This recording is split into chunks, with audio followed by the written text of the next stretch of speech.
New York. The building of the plant also meant Tesla became a pioneer in renewable energy. His statue can be found at Niagara Falls today. Westinghouse and Tesla won the war of the currents, and direct current was being phased out. But there were problems. Westinghouse's company was running out of money and eventually went $10 million into debt. In 1897, he went to Tesla and asked if his royalties could be reduced in a desperate attempt to save the company. Tesla was so compelled by compassion for his friend that he ripped up his contract.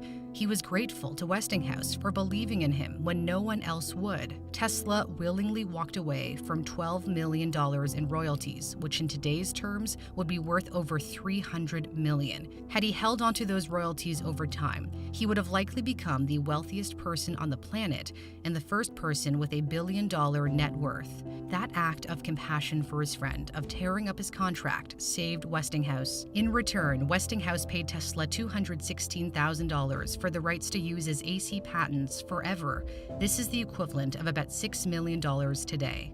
With that money, Tesla became financially independent and set up a series of laboratories in New York for new projects, where he was visited by the rich and famous, including his close friend and one of the greatest American writers of all time, Mark Twain.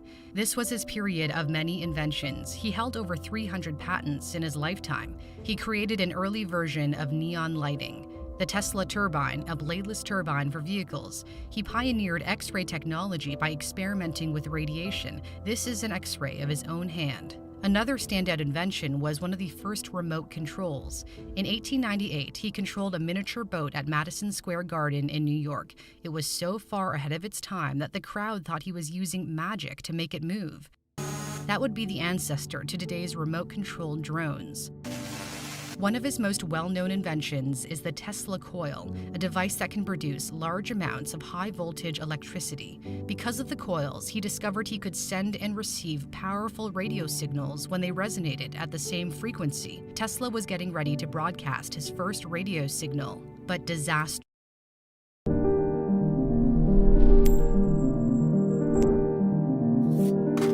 struck. A fire destroyed his lab in 1895. He lost years of research and equipment.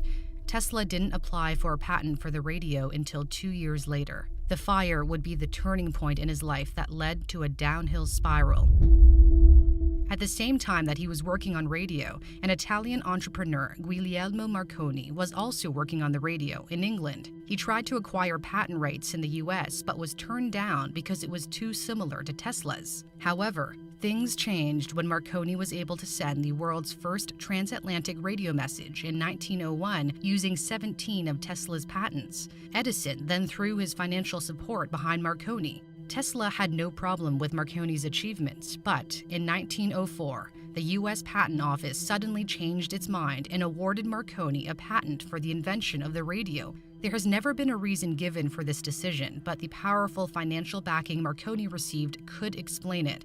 Marconi went on to win the Nobel Prize in Physics in 1911, which was only possible due to Tesla's work. Tesla was furious and sued Marconi. The case dragged on in court for years and was only settled in Tesla's favor after his death.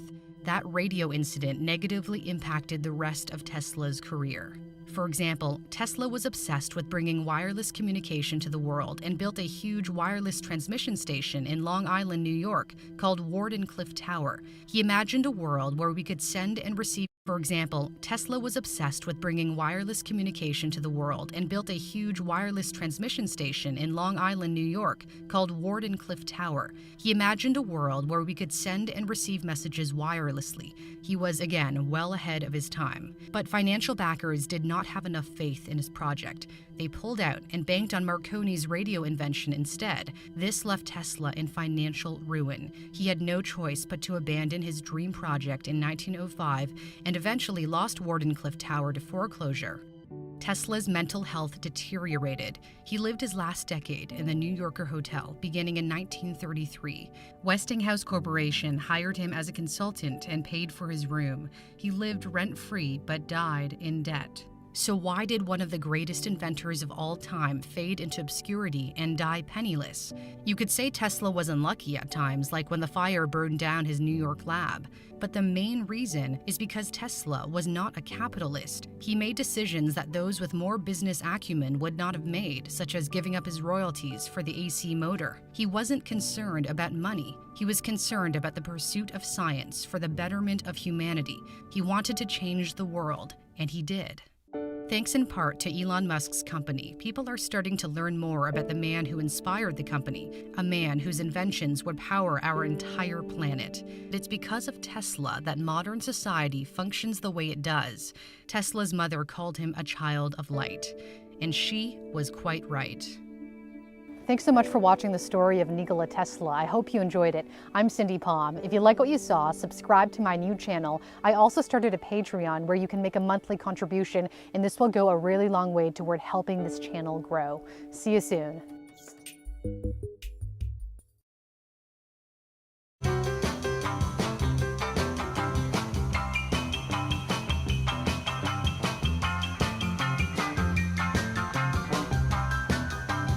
Free 2-hour grocery delivery, included with Prime.